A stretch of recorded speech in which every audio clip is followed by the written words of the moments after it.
This episode of the Skift podcast features a discussion from a recent online Skift event. To join us and learn more about future Skift events, visit live.skift.com. Please welcome Airbnb co-founder and CEO Brian Chesky.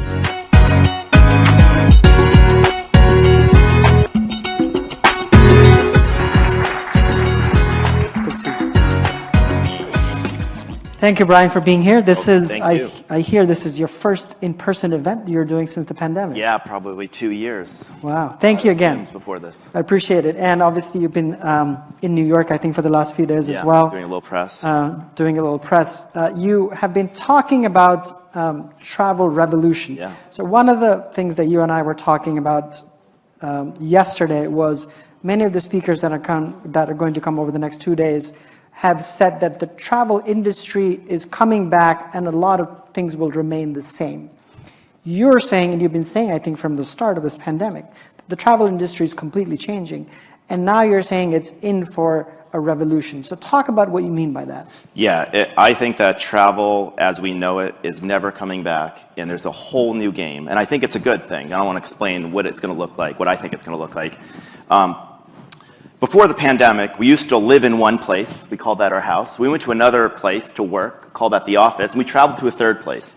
And what the pandemic did is it forced us all to do all three activities in one place. And that place could, with Zoom, a new technology that didn't exist 10 or 20 years ago, suddenly be anywhere. So this revolution really is about flexibility. Suddenly, you can live anywhere, you can work anywhere. And I think what's pretty clear is we've all learned how much work can get done remotely. You know, we actually managed a crisis, had to rebuild the company from the ground up on Zoom, and went public on Zoom. So you can do everything remotely. It doesn't mean everything should be, but suddenly we all have flexibility. So imagine hundreds of millions of people now flexible. They don't have to go back to the office 5 days a week. Most bosses aren't going to force you to come back 5 days a week. If you're one of the CEOs that forces people to come back 5 days a week, you're probably going to struggle to compete with talent, because I think mobility and flexibility will be number 2 to compensation as a benefit. All CEOs under 40, this is going to be totally normal to them. You know, so the next generation of companies are going to be flexible. And so what that means is if you don't have to go back to the office 5 days a week, it means every weekend could be a 3-day weekend. It means every summer could be an opportunity to go away. You know, if you don't have a family, you don't even have to be tethered to one city or one location. A fifth of our business by room nights is 30 days or longer. This is now over the last year and a half. Yes, and we think this is going to stay and probably go up. So that means that 1/5 of our business in growing is not even travel. So how does that change your changing the business? entire identity. Well, what it changes is suddenly people can kind of travel anytime. They're not just going to tourist hotspots. They'll still come back to Times Square. They'll still go to Paris. They'll still go to Rome. But suddenly, they're going to go to small cities. They're going to go to rural communities. National parks are seeing a resurgence. And so suddenly, the genie's out of the bottle. The playing field is leveled. And when people do travel, they're going to travel longer. Business travel is going to be really affected, because I don't think business travel is ever coming back to the way it was in 2019. Because suddenly technology has replaced the need for a lot of business travel on Zoom. I mean, again, we did a whole IPO on Zoom. And so there will still be a need to meet in person, but I think that these very short trips for a single meeting here and there, unless it's really critical relationship building, you're just gonna do it remotely. And then when there is business travel, there's gonna be, I think, a new portion of business travel. People working remotely, they wanna go back to the headquarters, they're gonna need to be there for a week or 2 weeks. And so I think this is what it's gonna start to look like. The last thing I'll just say is, the more we live remotely and live flexibly, the more we're home all day. And so the more we're home all day, the more I think people are going to actually need connection, real connection with other people. You can only stay home so much, watch Netflix, be alone. You want to get out. And so suddenly I think travel is going to be about not just seeing places, but really seeing people. And so it's going to be about offsites for companies. That's a big part of business travel, offsites, family reunions, friends coming together. And I think this is probably the biggest change to travel I don't know. I mean, certainly since the internet, but probably since the advent of the airplane, because the entire identity of travel has changed. But I do think that it's going to come back way bigger than ever, because the more people have freedom, what is the first thing a middle class does when they can have the money? One of the biggest luxuries is travel. And if you ask people, if you had all the money in the world, what would you do? Years ago, we actually did a survey. The number one answer was travel. The number two answer was start a business. You said you did the survey. A number of years ago, before the pandemic, I'm quite certain that today, with a lot more flexibility, that number would probably go up. That number would probably go, that's true. So as you're thinking about your own company, Airbnb, what does it mean? So the hybrid word, I know you don't like the word hybrid. Explain why. Well, I think hybrid is, we're not really sure, so we're going to call it a little bit of the old world, a little bit of the new world until we figured it out. I think it is true that like very few companies are going to be 100% remote. We're not going to be 100% remote. I think people are going to realize that's going to be a drag, and there's going to, like, we need human connection. And I think anyone that thinks they're going back 5 days a week, some can, that's their prerogative. I don't think they're going to be very competitive from talent. So I think people are going to come back occasionally. Are they going to come back Tuesday through Thursday and have like 4-day weekends? Maybe. Probably what will be more likely to happen is that people will come back weeks at a time in a coordinated way and be gone for weeks at a time, because 4-day weekends don't give you a ton more flexibility than the old world. And so I think the key is, I don't think companies will dictate this. I think the employees will dictate this. Which is actually what we've been seeing over the last, certainly over the last 6 months. We all want the best people, and we will do anything to get the very best people. And so you have 2 buildings in San Francisco? Yeah, we had 4. We now have 2. We had 40 offices or 50 offices before the pandemic. We have, you know, maybe half or a little more than half, but we have a significantly smaller footprint. And I feel that's what's going to continue to happen. Yeah. I mean, I think every CFO in the country has not forgotten the lesson of how much money they're saving on real estate and how much money they're saving on travel and entertainment.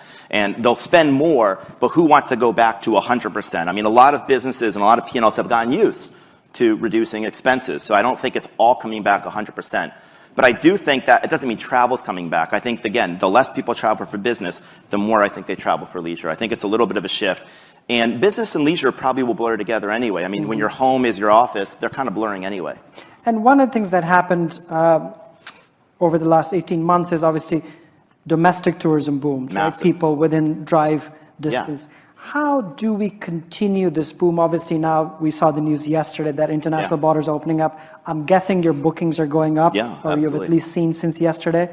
And how do we continue the boom in domestic travel? Only because domestic travel has such a big effect in like the small businesses across the country as well. So how do we continue the small? Like, how are you thinking about it? Yeah, I mean, just to say a couple things. Before the pandemic, half of our business was cross-border. We were really exposed to cross-border travel because the way Airbnb started was basically people in New York going to Paris or vice versa, and that was like having a cultural experience in another community. That was our business. What we weren't expecting was that when borders shut down, suddenly domestic travel could rise. The reason I'm super bullish about domestic travel, and by the way, there's not a lot of domestic travel in Asia, at least not in our kind of business. So where we've seen a lot of domestic travel is US, France, UK, like really big like markets. And I think that the reason domestic travel is going to stay really popular is what's one of the largest expenses to travel? It's flights. And so increasingly, I think a lot of long distance travel is being replaced by short distance travel. People realizing, well, I could spend a certain amount of money to fly and get a place to stay, or I could not fly and I could stay longer. And so I think you're going to see not everyone do that, but some people continue to do that. I also think, you know, like mass tourism, which is basically people like going to like Times Square, that I think will be back, but I think it's going to have an alternative. You know, people going to small communities, staying with friends. You know, I think it's less about the landmarks and more about being with other people. So I do think that's going to also lead to a little bit less maybe of like what we call like old mass tourism travel, of like people getting on double-decker buses, taking like selfie stick photos in front of landmarks. That will come back, but again, there's going to be more competition of other types of travel. And so over-tourism, which was obviously a term that was there before the pandemic, we coined, in fact, in 2016, was a term that everybody latched onto. You think that post-pandemic, some of the challenges of Airbnb in cities, there's less going forward because people are probably spread out more? Absolutely. I mean, listen, I don't think there's too much tourism in the world. I think over-tourism is too many people going to too few places at the exact same time. That's mostly what it is. And so, I remember years ago I met with the Minister of Tourism in France, and he said, how can we help get fewer people to come to Paris and more people go to the rest of France? Well, before the pandemic, it was all pretty hard because on Airbnb and every other website, there was a search box, and the question asked, where are you going? Most people would type a location. And then we'd ask, well, when are you going? People would add dates. Well, that whole paradigm has changed because now suddenly, in a world of flexibility, a lot of people, 40% of people, come to Airbnb now, 40%, this is hundreds of millions of people, and they either don't have a destination in mind or they don't have a date range in mind. What this means is we have the ability to point demand to where we have supply, and the holy grail of over-tourism is travel redistribution. The only alternative is not traveling. So either you can not travel or you can try to redistribute people to different places at different times, but that's not possible if people have high intent. They know exactly where they're going. Well, the moment people are flexible and they're open-minded, you can point demand. And we've had hundreds of millions of people, more than 500 million searches have used our flexible date feature, where you basically say, I'm willing to go anywhere from for a night, a weekend, a week, a month, in this date range. That's been used over half a billion times. Which is very interesting because historically people, when they do the travel planning cycle, they would think of a destination first and figure out where to stay. Yeah, it's like you travel planning, so travel content, where should I go? Then flight, then hotel Airbnb. We were the third choice. Suddenly, for many people, the accommodation is now the first choice. And, so that's obviously beneficial. And how does that change the product itself? Well, the product changes because if you go to Airbnb.com right now, there's a big button that says, I am flexible. I think going forward, we're going to be in the business of inspiration. We're going to be in the business of pointing demand to where we have supply, inspiring people about different communities around the world. And I think it's going to level the playing field, not just for cities and communities, but for hosts. And I'm not sure anyone loses because most of the cities that will get demand redistributed away were the ones often complaining about over-tourism in the first place. So I think travel redistribution, this is, to me, pretty revolutionary. I think that's a massively good thing for most of the industry. And so speaking of inspiration, you used to spend hundreds of millions of dollars in marketing, which you cut out completely. We were spending $800 million on a run rate basis on marketing, mostly Google keywords. And we got to do the experiment that I think every CMO in the world wished they could do. What if we just turned off 100% of marketing? What would happen? And everyone's been afraid to try that experiment. Of course, we were forced into that experiment. So we shut off $800 million of run rate marketing. And what happened was our traffic was still 95% of the year prior. And so we started realizing maybe we don't have to return to that level of spending, and we have not. And it's helpful that our brand is a noun and a verb. And we spend a lot of energy now, investing in our brand. I do a lot of press. We got 500,000 articles written about us last year. So, I think if you can get people to talk about you, that's the best marketing. And so you obviously have a lot of data on your hand and where people are traveling to, where people are moving. What would it take, and Parag spoke a lot about people moving, mobility as destiny for human beings. Obviously... I agree with what he was saying, by the way. I didn't hear the whole talk, but I think it's totally true that this, by the way, he used the word mobile. I remember I came to Silicon Valley in 2007. I got there in October 2007. So January 2007, Steve Jobs introduces the iPhone. It goes on sale summer 2007. That a couple years later, people said, there's a mobile revolution. I even back then thought that's not the real mobile revolution. The mobile revolution isn't being able to take a computer with you. A real mobile revolution is we all can go anywhere. I think this is what I mean by the revolution, that actually we all have so much more freedom. And I think that's going to lead to a new golden age of travel. I think it's going to be so much bigger than anyone's forecasting. And everything we are seeing is pent-up demand, a business that's you saw our numbers in Q2, back to where it was before the pandemic without half the business cross-border recovering. There's no way that it's going to cannibalize all the domestic travel. And so one of the things which people may or may not know, 10 years ago I heard you speak at one of the early conferences and you said, I don't own a home. Yeah. You were living in Airbnb. I was living in 2010, We were working out of a 3-bedroom apartment. We had like 20 employees. We couldn't get an office in time. And we had no meeting rooms, like, because working in a 3-bedroom apartment, and so people were doing like sales calls in the stairwell. And so at some point I'm like, all right, I'm gonna give up my bedroom. And I initially thought to go on Craigslist to get like a long-term rental. And I thought to myself, well, I have a website, I can just stay in different homes. And so in 2010, I stayed in like 40 or 50 homes, hopping home to home, and I didn't own a car. But luckily, another service at that time in 2010 had just launched. It's actually a funny story. One day I get an email from a kid named Ryan Graves. He said, I have a company, it's called Uber Cab. And like me and like 100 of my friends want to pool together this black car service, which became Uber. And so I lived in Airbnbs, and I was one of the first users of Uber. That, I think, was a glimpse of the world that we're now living in, because people are now living on Airbnb. We had a competition, a contest where you could basically apply to live on Airbnb. We had 300,000 applications of people wanting to live on Airbnb. So I think like the biggest thing about travel isn't just that people can go everywhere. The bigger part of the revolution is that length of stay is going to increase, and it's going to blur with living. It's going to blur. It's not going to be like I live here, I travel there. It will be for some people, but for others, it's going to blur together. The 24-year-old version of me, I'd be probably moving all over the place. So the boom that's happened in real estate prices, obviously all the housing and not just US, but globally has obviously increased quite a bit just in the last year and a half. How does that affect Airbnb as a company? Well, there's really pre-pandemic and post-pandemic. Pre-pandemic, affordable housing is a major issue. The problem before the pandemic was, say San Francisco. Home prices were rising, but you felt like you had to be in San Francisco. I don't want to make an overgeneralized statement, but in a post-pandemic world, the place you have to be is the internet. Said differently, you don't have to be anywhere. Some people will have to be in New York, some people have to be in San Francisco, but also remember, this is the worst technology will ever be in our life. This is the worst it will ever be. Technology is going to increase. Camera technology is going to increase. Bandwidth is going to increase.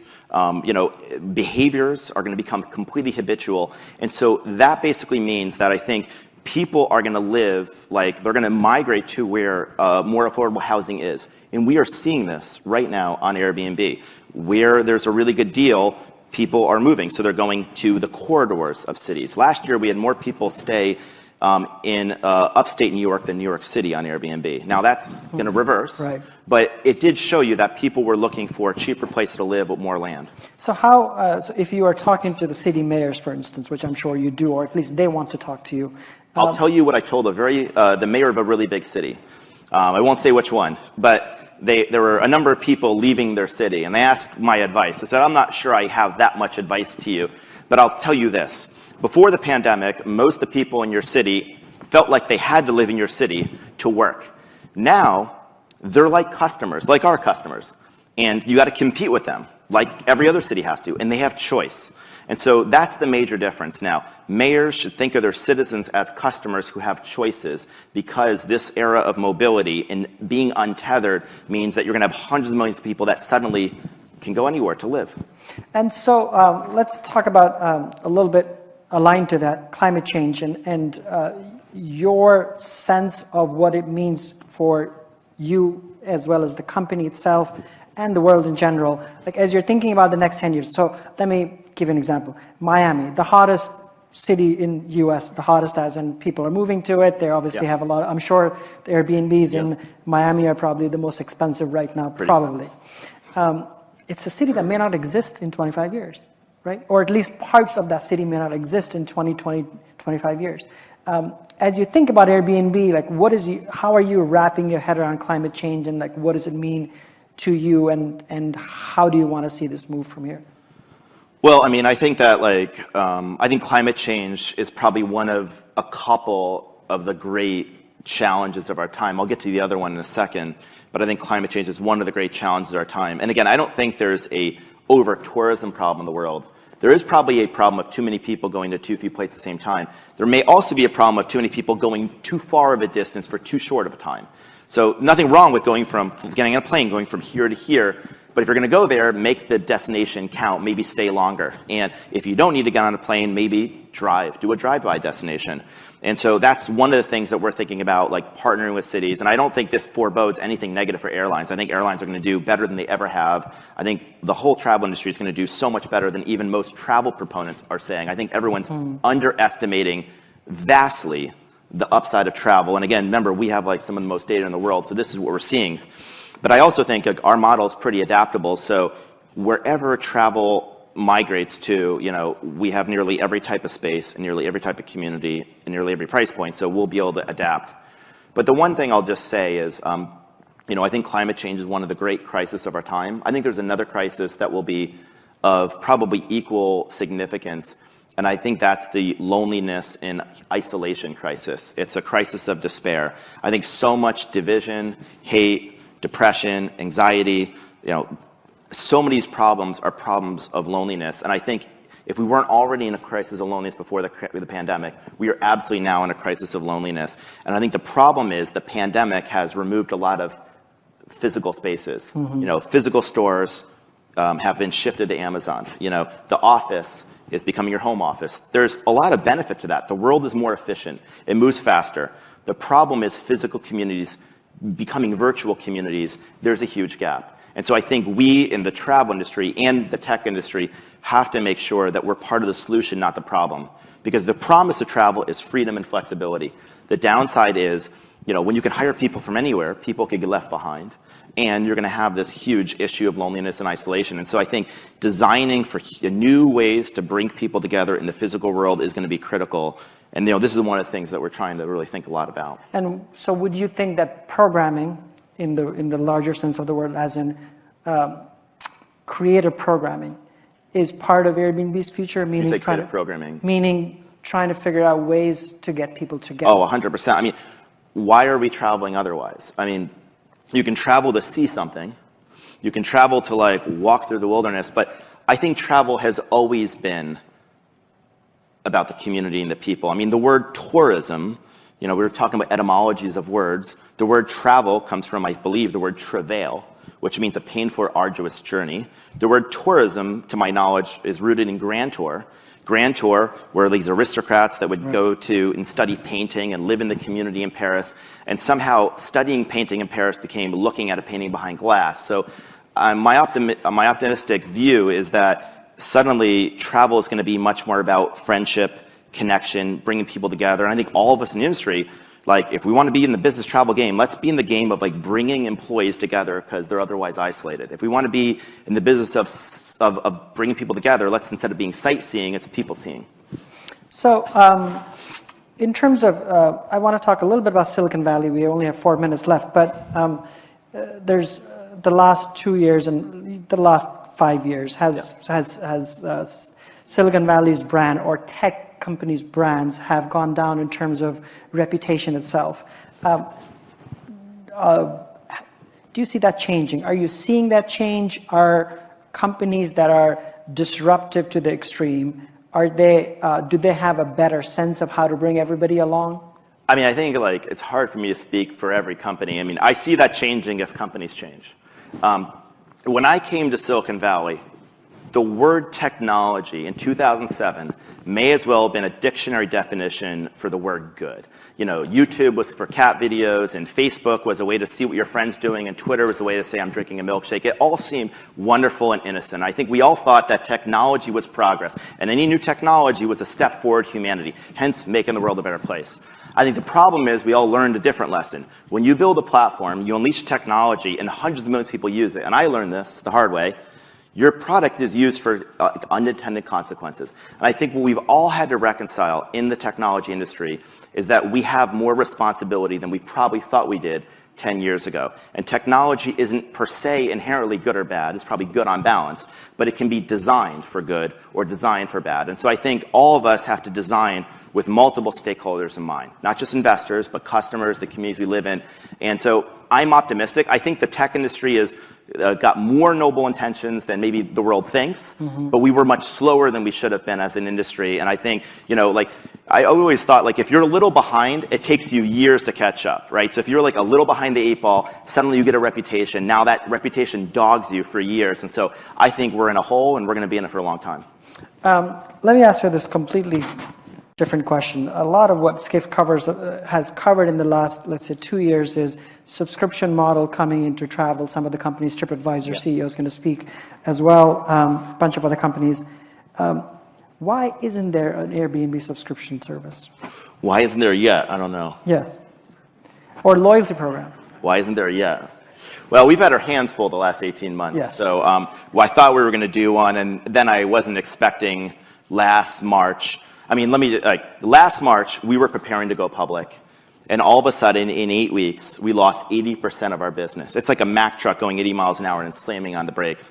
We had to rebuild the company from the ground up. People were predicting, is this the end of Airbnb? Will Airbnb exist in the future? And so we basically just, really had to pause almost all of our efforts, get really, really focused. I've thankfully never had a near-death experience, but I've heard about them. People describe them as you stare into the abyss, and then suddenly you have this moment of clarity.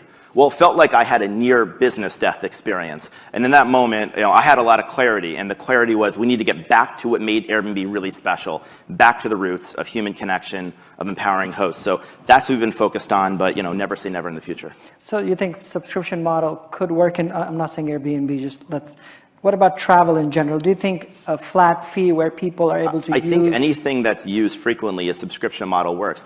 Somebody once said, what is the most popular app in the world that's never worked? And a lot of people say it's a travel planning app. Like every engineer and every product person, their pet project is a travel planning app. Why do travel planning apps not stick? Because they're very complicated and use them once a year.